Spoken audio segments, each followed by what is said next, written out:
Donald Trump is denying his legal issues. In fact, he says he was never indicted, RadarOnline.com can reveal. The former president, 77, went on a bizarre tangent after he was backed into a corner when asked about his ex-attorney Sidney Powell, who flipped last week. Powell served as one of Trump's election attorneys after the 2020 presidential election. As this outlet reported, she pled guilty on Friday in the Georgia election case and will now be required to testify. But when reporters brought Powell up to Trump on Monday, he spiraled. "Mr. President, you said Sidney Powell wasn't your attorney. Are you concerned that you won't be covered by attorney-client privilege?" One reporter asked. "No, not at all. We did nothing wrong," he stated before fumbling through his words and blaming Joe Biden for his legal mess. "We did nothing wrong. This is all Biden, indictments, and impeachments, and this is all about Biden. He can't do anything right. The only thing they know how to do is cheat in elections and election fraud.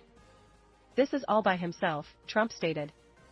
That's when the conversation went sideways, with the ex-president denying his indictments. FYI, there are 4, Washington, New York, Florida, and Georgia. He also has a mugshot. "All of these indictments that you see. I was never indicted. Practically never heard the word. It wasn't a word that registered," Trump said after officially filing for the GOP New Hampshire primary.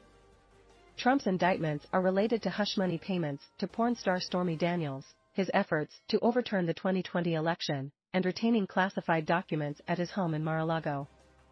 Powell pled guilty to 6 misdemeanor charges and will get 12 months of probation for each count and a $6,000 fine, CNN reported last week.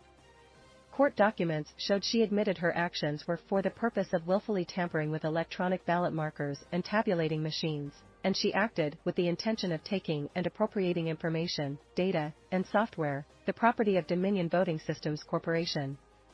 Visit the all-new Radar Sports for all the on- and off-field activities of the biggest names in the games. Judge Scott McAfee told Powell she must testify truthfully about any co-defendants involved in the matter and provide all documents to the district attorney's office relevant to their case against the other co-defendants.